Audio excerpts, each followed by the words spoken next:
உலக பொருளாதார அமைப்பு ஒரு விஷயம் சொல்லியிருக்காங்க, உங்களுக்கு தெரியுமா? அது என்னன்னா 2030ல் நீங்க எதையுமே சொந்தமா வச்சிருக்க மாட்டீங்க, ஆனா சந்தோஷமா இருப்பீங்களாம். இப்போ ஒரு புது வகையான ஏழைங்கன்னு ஒரு பிரிவே வந்துடுச்சு. சிலர் சமூக சூழ்நிலையால அந்த நிலைமைக்கு போயிருக்காங்க. சில பேர் அவங்களோட விருப்பத்தாலேயே அந்த மாதிரி ஆகிட்டாங்க. அவங்க முதல்ல பார்க்குறப்ப ஏழைங்க மாதிரி தெரிய மாட்டாங்க தான், ஆனா வாழ்நாள் முழுக்க பணத்தை பத்தியே ஒரு கவலையிலேயே இருப்பாங்க. அந்த புது வகை ஏழைகள்ல நீங்களும் இருக்கீங்களான்னு பார்க்கறதுக்கு 11 அடையாளங்கள் சொல்றேன். 1. உங்க வாடகை செலவே உங்க வருமானத்துல பாதியை எடுத்துக்கிடும். மாசம் முழுக்க உழைப்பீங்க, கஷ்டப்படுவீங்க, ஆனா கடைசியில நீங்க சம்பாதிச்ச காசுல பாதி நேரம் வீட்டு வாடகைக்கே போயிடும். உண்மை என்னன்னா, இப்போதைய நிலைமையில எல்லாருமே வாழ்றதுக்கே அதிகமா செலவு பண்றாங்க. அது ஒரு சின்ன ஒண்டி குடித்தனமா இருந்தாலும் சரி, இல்ல ஒரு மாதிரி சின்ன அபார்ட்மெண்ட்டா இருந்தாலும் சரி, இல்ல ரொம்ப தூரத்துல இருக்கிற வீடா இருந்தாலும் சரி, வீட்டோட செலவு இந்த புது தலைமுறைக்கு மிகப்பெரிய போராட்டம் ஆயிடுச்சு. ஆனாலும் அதை சரிபடுத்தி ஏதாவது சொல்ல முயற்சி செய்வோம். ஐயோ பரவாயில்ல, நல்லா லொகேஷனா இருக்குல்ல, ஐயோ மெட்ரோ ஸ்டேஷனுக்கு பக்கத்துல இருக்குல்ல, ஐயோ ரொம்ப தூரத்துல வாழ்றத விட இது பரவாயில்ல, இந்த மாதிரி எல்லாம் நீங்களே உங்ககிட்டயே சொல்லிக்கிடுறீங்க. அந்த இடம் நல்லா இருக்குங்கிறது உங்களுக்கு இருக்கிற நெருக்கடி நிலையில வாழ்ற கஷ்டத்தை ஈடுகட்டுற மாதிரி நீங்க நினைச்சுக்கிடுறீங்க. ஆனா இத்தோட முடியல. நிறைய பேரை வீடு சொந்தமா வாங்குறது தான் வாழ்க்கையில ஒரு நிலைமைக்கு வந்துட்டோம்ங்கிறதுக்கு அடையாளம்னு சின்ன வயசுலயே மனசுல ஏத்தி வச்சிருக்காங்க. ஆனா யாரும் உங்ககிட்ட சொல்லாத உண்மை என்னன்னா, இன்னைக்கு தேதிக்கு இந்தியாவில் நீங்க வாழ்ற வீடு ரொம்ப அரிதாகத்தான் ஒரு சொத்தா இருக்கும். அது ஒரு பொறுப்பு, ஆனா கனவு மாதிரி உங்களுக்கு காட்டப்படுது. அதை 30 வருஷம் கடன் போட்டு வாங்குவீங்க, ரொம்ப அதிகமான வட்டியை கட்டுவீங்க, அதோட வீட்டு வரி, அதை பராமரிக்கிறதுக்கான செலவு இதெல்லாம் இருக்கும். ஆனா இதை கூட என்னடா நல்லா வாங்கி போட்டியேன்னு சொல்லுவாங்க. நடைமுறையில என்னன்னா, நீங்க வாழ்க்கையில முன்னேற முடியாம தடுக்கிற ஒரு கடனுக்கு அடிமையா போயிட்டீங்க. இதுல ரொம்ப பயமுறுத்துற விஷயம் என்னன்னா, இந்த உலகத்துல முதல் தடவையா ஒரு தலைமுறையோட கடனை அடுத்த தலைமுறை தலையில கட்டிற ஒரு முறை புதுசா வந்திருக்கு. ஆமா, உங்க அப்பா அம்மா ஒரு சொத்தை வாங்கியிருப்பாங்க, இன்னும் அதுக்கு கடனை கட்டி முடிச்சிருக்க மாட்டாங்க. வருஷங்கள் போக போக கட்ட வேண்டிய கடன் முடியாம போக கடைசியில அந்த மிச்சத்தை உங்க தலையிலேயே தள்ளி விட்டுடுவாங்க.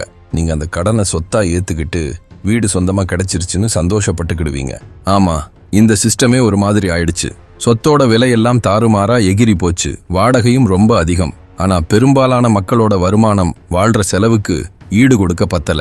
ஒரு கட்டத்துல நாம இந்த யதார்த்தமான உண்மையை ஏத்துக்கிட்டு வருஷக்கணக்கா இருக்கிற கடனும் வாழ்க்கை முழுக்க கட்டுற தவணையெல்லாம் வெற்றியோட அடையாளம்னு நினைக்கிறத நிறுத்தணும். உண்மை கொஞ்சம் வலிக்கத்தான் செய்யும். ஒருவேளை நீங்க நல்லா லொகேட் ஆகிருக்கிற நல்லா அழகா பிடிச்ச வீட்டுல கூட இருக்கலாம், ஆனா அதோட செலவு உங்களால பணத்தை முதலீடு பண்ணவோ சேமிக்கவோ இல்ல சொத்து சேர்க்கவோ முடியாம தடுக்கிறதா இருந்தா, அப்ப நீங்க நல்லா வாழ்றதுக்கு ரொம்ப காசை கொட்டுறீங்கன்னு தான் அர்த்தம். 2. உங்ககிட்ட ஒரு 50,000 மதிப்புள்ள செல்போன் இருக்கு, ஆனா 5,000 ரூபாய் கூட சேமிப்பு கிடையாது. இதுதான் இந்த புது வகை ஏழைகளோட ரொம்ப தெளிவான, சாதாரணமா பார்க்க முடிகிற அடையாளம்ல ஒண்ணு. ஒருத்தர் அவங்க பாக்கெட்ல லேட்டஸ்ட் செல்போனோட சுத்திக்கிட்டு இருப்பாரு, ஆனா திடீர்னு அவரோட கார் பழுதாகிட்டா, இல்லனா வேலை போயிட்டா, இல்லனா எந்த எதிர்பாராத செலவு வந்தாலும் அவர்கிட்ட தாங்கிக்கிறதுக்கு எதுவுமே இருக்காது. மூச்சு விட கூட பேங்க் கணக்குல ஒரு 5,000 ரூபாய் கூட இருக்காது. இது வெறும் போன் மட்டும் இல்ல, அந்த முடிவுக்கு பின்னாடி இருக்கிற நடத்தை தான் இங்க பிரச்சனை. அந்த மனுஷன் எல்லா தொழில்நுட்பமும் தேவைன்னு அந்த சாதனத்தை வாங்கல, வெற்றி அடைஞ்ச மாதிரி காட்டிக்க அவரால் சம்பாதிக்கவே முடியாத ஒரு வாழ்க்கை தரத்தை பெருமையா பேசிக்கிறதுக்கு தான் வாங்குறாரு. அவங்க செய்யறது என்னன்னா, உள்ளுக்குள்ள இடிஞ்சு போற வீடோட முகப்புக்கு பெயிண்ட் அடிக்கிற மாதிரி. இதுல ரொம்ப கொடுமையான விஷயம் என்னன்னா, இதுதான் இப்ப சாதாரணமா ஆயிடுச்சு. புது தரவுகள் படி 70க்கும் அதிகமான சதம் மக்களுக்கு எந்த நிதியும் கையிருப்பும் இல்லையாம். அதே நேரத்துல நாட்டுல 100 கோடிக்கணக்கான மின்னணு சாதனங்கள் இருக்கு. சில நேரம் ஒரு ஆளுக்கு ஒரு சாதனத்தை விட அதிகமாவே இருக்கு. இது காருக்கும் பொருந்தும். சொந்தமா கார் வச்சிருக்கிற விகிதம் ஒவ்வொரு இடத்துக்கும் வருமானத்துக்கும் ஏத்த மாதிரி மாறுபட்டாலும் மக்கள் தொகையோட கணிசமான பகுதிக்கு கார் வச்சுக்கணும்னு ஆசை இருக்கு. மக்கள் எப்படி கார் வாங்க முடியுது, ஆனா காசு சேர்த்து வைக்க முடியல. கடைசியில இது பணம் சம்பந்தப்பட்ட விஷயம் இல்ல, எதற்கு முக்கியத்துவம் கொடுக்கறாங்கிறது தான் பிரச்சனை. ஏன்னா ஒரு 50,000 ரூபாய்க்கு போன் மாச தவணையில வாங்க முடியும்னாவோ, இல்ல 2 லட்சம் ரூபாய்க்கோ இல்ல அதுக்கும் மேல வச்சு கார் கடன்ல வாங்க முடியுதுனாவோ, அந்த காசுல ஒரு பகுதியை ஒரு கையிருப்பு உண்டாக்குறதுக்கோ கடன் அடைக்கிறதுக்கோ வருமானம் தரக்கூடிய விஷயங்கள்ல முதலீடு செய்யவோ பயன்படுத்தி இருக்கலாமே. ஆனா இல்ல, அவங்களோட கவனம் எல்லாமே வெளித்தோற்றத்திலையும் சமூக மரியாதையிலையும் உடனடி விஷயத்திலும் தான் இருக்கு. இதுதான் இந்த புது ஏழைகளோட நடத்தை. அவங்களுக்கு ஆடம்பர வசதிக்கு வழி இருக்கு, ஆனா ஒரு அடிப்படை கட்டமைப்பும் இல்லாம வாழ்றாங்க. நல்லா இருக்கிற மாதிரி தெரிவாங்க, ஆனா ஒரு எதிர்பாராத சம்பவம் நடந்தா எல்லாம் சரிஞ்சு போயிடும். 3. உங்களுக்கு ஒரு நீண்ட கால இலக்கோட செய்யற வேலைன்னு ஒண்ணும் இல்ல. சும்மா அன்றாட வயிற்றுப்பாட்டுக்கு ஒரு வேலை தான் இருக்கு. நீங்க வாழ்ற செலவுக்கே ரொம்ப கஷ்டப்பட்டு சம்பாதிக்கிறீங்க. அப்புறம் மாசத்துல 1-2 நாள் வெளியில போறதுக்கும் சம்பளம் பத்த மாட்டேங்குது. உங்க வாழ்க்கை ஒரு மெலிசான நூல்ல தொங்குது. ஆனா அது இன்னும் அருந்து விழலைங்கிறதால இப்படியே போகுது. இந்த வேலை உங்களுக்கு மனசுக்கு பிடிச்ச வேலையே இல்ல. அதனால எப்படி ப்ரோமோஷன் வாங்குறதுன்னெல்லாம் யோசிக்கிறதுக்கே ஒரு அர்த்தம் இல்ல. ஏன்னா அப்படியானா பிடிக்காத வேலையில இன்னும் அதிக பொறுப்பு எடுத்து செய்யணும். அதனால வேலையில இருந்து உங்களை தூக்கிடக்கூடாதுங்கிறதுக்காக செய்ய வேண்டிய வேலையில ரொம்ப குறைந்த அளவே செய்வீங்க. அதுக்கு பதிலாக உங்க பாசும் நீங்க வேலையை விட்டு போயிடக்கூடாதுங்கிறதுக்காக சரியா ஒரு 10வது அளவுக்கே சம்பளம் கொடுப்பாரு. இந்த நிலைமை உங்களுக்கும் பிடிக்கல, உங்க பாசுக்கும் பிடிக்கல. ஆனா அப்படியே சகிச்சுக்கிட்டு காலத்தை ஓட்டிக்கிட்டு இருக்கீங்க. 4, உங்களுக்கு முதலீடு பண்ற அளவுக்கு எந்த சொத்தும் கிடையாது. எதிர்காலத்துல உங்களுக்கு வருமானம் ஈட்டி தரக்கூடிய எந்த ஒரு விஷயமும் உங்ககிட்ட சுத்தமா இல்லை. எந்த சொத்துக்களும் இல்ல, எந்த முதலீடும் இல்ல. சிறுசா இருந்தா கூட தன்னால வளர்ந்துகிட்டே இருக்கிற மாதிரி ஒரு வருமான மூலமே இல்ல. நீங்க கூட சொல்லலாம், ஐயோ என்கிட்ட ஒரு கார் இருக்கே, இல்லைன்னா என்னோட வீடு இருக்கே. ஆனா காருங்கிறது ஒரு சொத்து இல்ல, அது ஒரு செலவு தான். நாம ஏற்கனவே பார்த்த மாதிரி எல்லா வீடும் முதலீடு ஆகாது. இந்த புது ஏழைங்க அவங்க வச்சிருக்கிற எல்லாமே நாளாக மதிப்பு குறைஞ்சு போற ஒரு சூழல்ல சிக்கியிருக்காங்க. நேரத்தை கொடுத்து காசு வாங்குறாங்க, காசை கொடுத்து பொருள் வாங்குறாங்க. ஆனா எந்த சொத்துக்களையும் வாங்க மாட்டாங்க. தன்னால வளர்கிற மதிப்பு கூடிக்கிட்டே போற நாம தூங்கிட்டு இருக்கும் போதும் நமக்காக வேலை செய்யற எதையும் வாங்க மாட்டாங்க. 5, கடன்ல வாழ பழகிட்டீங்க. பேங்க்ல இருந்து மெசேஜ் வரும்போது இப்ப உங்களுக்கு வெட்கமாவோ இல்ல வயிற்றுக்குள்ள ஒரு கலக்கமாவோ இருக்கிறது இல்ல. கடன் உங்க வாழ்க்கையில ரொம்பவே சாதாரணமாகிடுச்சு. பல் தேய்க்கிறது, குளிக்கிறது மாதிரி இதுவும் ஒரு அன்றாட பழக்கமா ஆயிடுச்சு. ஆனா ஆபத்தே இங்க தான் இருக்கு. ஏன்னா முன்னெல்லாம் கடனுக்கு போறதுங்கிறது ஒரு தற்காலிகமான விஷயம், எதிர்பாராத செலவு, ஒரு அவசரத்துக்கு. ஆனா இப்போ கடனிலே வாழறது தான் ஒரு வழக்கம் ஆயிடுச்சு. இதுல என்ன ரொம்ப பைத்தியக்காரத்தனம்னா, அந்த சுமை கூட இப்போ உங்களுக்கு தெரியறதே இல்லை. அப்படியே ஏத்துக்கிட்டீங்க. மாசம் வட்டி கட்டுறதை ஏத்துக்கிட்டீங்க. கடனுக்கு மேல கடன் வாங்குறத ஏத்துக்கிட்டீங்க. சிபில் ஸ்கோர் சரியில்லாம இருக்கிறத, கடன் வாங்க முடியாத நிலையில இருக்கிறத ஏத்துக்கிட்டீங்க. இதெல்லாம் ஒரு டீசெண்டா வாழ முயற்சி பண்றதுக்கான தவிர்க்க முடியாத விலைன்னு நினைச்சுக்கிட்டீங்க. ஆனா இது சாதாரணமானது இல்ல. இது உங்களை நுகர்வு அடிமையா மாத்தி தவணையில கட்டுறதுங்கிறது உங்க நிதி நிலையை சமாளிக்க ஒரு வழின்னு உங்களை நம்ப வச்ச ஒரு சிஸ்டம் போட்டு தந்த மயக்க மருந்துல இருக்கீங்க. ஆனா இது அப்படி இல்ல. தவணையில கட்டுறது ஒரு ஏற்பாடு கிடையாது. தவணையில கட்டுறதுங்கிறது நீங்க இன்னும் சம்பாதிக்கவே ஆரம்பிக்காத பணத்துக்கு நீங்களே ஒரு உறுதிமொழி கொடுக்கறது மாதிரி. இது உங்க அடுத்த சம்பளத்துல ஒரு கண்ணுக்கு தெரியாத வரி போடுற மாதிரி. உங்க சம்பளம் வந்த உடனே ஏற்கனவே எல்லாம் முடிவாயிட்டா அப்பவே நீங்க தோத்துட்டீங்கன்னு அர்த்தம். இதுல எந்த சுதந்திரமும் இல்ல, எந்த பாதுகாப்பும் இல்ல, எந்த சொத்து சேர்க்கிற வழியும் இல்ல. சும்மா வாழ்க்கையை ஓட்டுறது தான் இருக்கு. 6, OTT ஸ்ட்ரீமிங் பார்க்க நிறைய காசு செலவு பண்றீங்க. ஆனா அறிவுக்காக ₹1 கூட முதலீடு பண்ணது இல்ல. Netflix, prime video, Disney plus, Spotify இதுல எல்லாத்துலயும் மெம்பர்ஷிப் வச்சிருப்பீங்க. ஆனா ஒரு புக்கோ, கோர்ஸோ, மென்டர்ஷிப்போ இல்ல உங்களுக்காக நீங்களே ஏதாவது புதுசா கத்துக்கிறது இல்ல. எப்ப கடைசியா செலவு பண்ணுனீங்கன்னு உங்களுக்கு ஞாபகமே இருக்காது.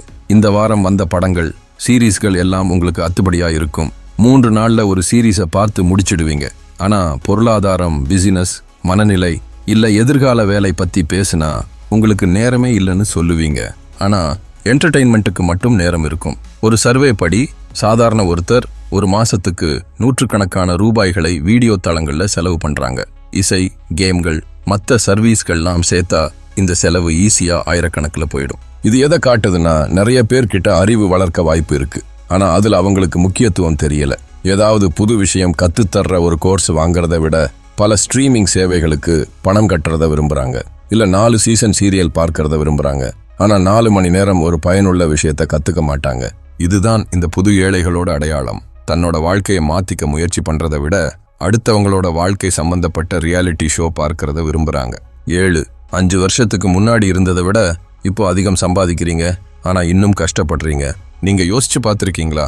சில வருஷத்துக்கு முன்னாடி இருந்ததை விட இப்போ அதிகமா சம்பாதிச்சாலும் உங்க வாழ்க்கை அதே மாதிரி இருக்கு, இல்லைன்னா இன்னும் மோசமாயிடுச்சான்னு. அப்போ உங்க சம்பளம் கம்மியா இருந்தப்ப இன்னும் கொஞ்சம் அதிகமா கிடைச்சா எல்லாம் சரியாகிடும்னு நினைச்சிருப்பீங்க. ஆனா அந்த இன்னும் கொஞ்சம் அதிகமா வந்துடுச்சு. ஆனா எதுவும் மாறல. பிரச்சனை வெறும் நீங்க எவ்வளோ சம்பாதிக்கிறீங்கிறதுல மட்டும் இல்ல, அதிகமா சம்பாதிக்க ஆரம்பிச்சதுக்கு அப்புறம் நீங்க எப்படி வாழ்றீங்கிறதுல தான் இருக்கு. சம்பளத்தை அதிகரிச்சுக்கிட்டீங்க, அதே நேரம் செலவுகளையும் அதிகப்படுத்திக்கிட்டீங்க. அதிகமா ஸ்விக்கி, ஜொமாட்டோன்னு ஆர்டர் பண்ண ஆரம்பிச்சிட்டீங்க. புது ஃபோன் சீக்கிரமா மாத்திட்டீங்க. நிறைய ட்ரிப் தவணையில போக ஆரம்பிச்சிட்டீங்க. இன்னும் அதிகமா சர்வீஸ்களில் சப்ஸ்கிரைப் பண்ணிட்டீங்க. அப்புறம் பார்க்குறீங்க, பண கஷ்டத்தோட அளவு தான் மாறி இருக்கு. இப்போ அது இன்னும் விலை அதிகமாக ஆயிடுச்சு. இதுக்கு ஒரு பேர் இருக்கு, வாழ்க்கை தரம் உயர்வு நோய், லைஃப் ஸ்டைல் இன்ஃப்ளேஷன். இது இந்த புது ஏழைகளோட ரொம்ப ஆபத்தான அடையாளங்கள்ல ஒன்று. ஏன்னா அவங்க ஒரு இடத்துலயே நிப்பா இருக்கோம்னு புரிஞ்சிக்க மாட்டாங்க, முன்னேறிக்கிட்டு இருக்கோம்னு நினைச்சுப்பாங்க. பிரச்சனை அவங்களோட கம்மியான சம்பளத்துல தான் நினைப்பாங்க. ஆனா உண்மை என்னன்னா, அந்த பண கஷ்டங்கிற ஓட்டை அதே அளவு தான் இருக்கு. ஆனா இப்ப அந்த ஓட்டைக்கு மேல விலை உயர்ந்த டைல்ஸ் போட்டு வச்ச மாதிரி ஆயிடுச்சு. புது தரவுகள் படி சராசரி ஒருத்தரோட வாங்குற சக்தி பல வருஷங்களுக்கு முன்னாடி இருந்ததை விட இப்ப கம்மியா இருக்கு. இன்னொரு வார்த்தையில சொன்னா, நீங்க அதிகமா உழைக்கிறீங்க, அதிகமா சம்பாதிக்கிறீங்க, ஆனா ஒரு இடத்துலயும் சேர மாட்டேங்குது. புது உலகத்துக்கு உங்களுக்கு நல்வரவு. 8. உங்க பக்கத்துல இருக்கிற எல்லாரும் உங்கள மாதிரி தான் வாழ்றாங்க. உங்களுக்கு பக்கத்துல இருக்கிற எல்லாருமே கஷ்டப்பட்டு வாழ்றாங்க, யாருமே முன்னேறல. இதை பார்த்து நீங்களும் பரவாயில்லைன்னு ஆறுதல் அடைஞ்சிடுறீங்க. இதுல சிஸ்டத்து மேல பழி போடுறது தான் ரொம்ப சுலபமான வழி. ஆனா ஒரு விஷயத்த சில பேர் தான் புரிஞ்சுக்கிறாங்க. நீங்க அதிக நேரம் யாரோட இருக்கீங்களோ அந்த 5 பேரோட சராசரி தான் நீங்க. உங்களுக்கு சுத்தி இருக்கிற எல்லாருமே ஒரே கஷ்டத்துல இருந்து யாருமே ஜெயிக்கலனா இந்த நிலைமையில இருந்து வெளியே வர்றதுக்கு ஒரே ஒரு வழிதான் இருக்கு. உங்க சூழ்நிலையை மாத்துங்க. பிரச்சனை என்னன்னா, நிறைய பேர் ஏற்கனவே முயற்சியை கைவிட்டுட்டாங்க. அவங்க மாறணும்னு நினைக்கிற ஊக்கமே இல்லாம இருக்காங்க. ஏன்னா பிரச்சனைகள் எல்லாம் நம்ம கையில இல்லைன்னு அவங்க நம்புறாங்க. அதனால சாதாரணமா இருக்கிறதுலயே திருப்தி அடைஞ்சிக்கிறாங்க. அதனால உங்களுக்கு சுத்தி இருக்கிறவங்க யாருமே ஊக்கமே இல்லாம, எந்த ஆசையும் இல்லாம, எந்த எதிர்கால நம்பிக்கையும் இல்லாம இருந்தா நீங்க புதுசா ஏதாவது கத்துக்கிற வேற இடத்த தேடி போகணும். நீங்க இன்னும் அவங்களோட நண்பரா இருக்கலாம், அதுல தப்பில்லை. ஆனா நீங்க தேடுற பதில்கள்லாம் அந்த சூழல்ல உங்களுக்கு கிடைக்காது. 9. காசு பத்தி பேசினா உங்களுக்கு ஒரு மாதிரி சங்கடமா இருக்கும். காசு பத்தி பேசினா பதட்டமா இருக்கும். உங்களை பொறுத்த வரைக்கும் காசு பத்தி பேசுறது ஒரு அலுப்பான விஷயம். ஏன்னா வாழ்க்கையில காசை சம்பாதிக்கிறதுங்கிறத விட முக்கியமான விஷயங்கள் நிறைய இருக்கு. ஆமா, அது உண்மைதான். ஆனா வேற ஒரு உண்மை தெரியுமா? உங்க குழந்தை பசியா இருந்து டயப்பர் வாங்க காசு இல்லைன்னா நிதானமா இருக்கிறது ரொம்ப கஷ்டம். பிரச்சனை என்னன்னா, நீங்க காசு பத்தி பேசவே பிடிக்காம இருக்கும் அதே நேரத்துல அடுத்தவங்களோட வாழ்க்கை எப்படி இருக்குன்னு பாக்குறதுக்காக உங்க இன்ஸ்டாகிராம் ஃபீட்ல 3-4 மணி நேரம் செலவிடுறீங்க. இந்த புது ஏழைங்க எப்படி இருக்காங்களோ அப்படியே இருக்கவே விரும்புவாங்க. ஏன்னா மாறணும்னா அதுக்கு முயற்சி தேவைப்படும். ஏழ்மை மனப்பான்மைங்கிறது ஒரு மனசு சம்பந்தப்பட்ட வைரஸ் மாதிரி. அந்த வைரஸ்ல நீங்க பாதிக்கப்பட்டிருக்கீங்களான்னு பாத்துக்கோங்க. அப்படி பாதிக்கப்பட்டிருந்தா ஒரு தீர்வு இருக்கு, நிதி சம்பந்தப்பட்ட கல்வி. 10.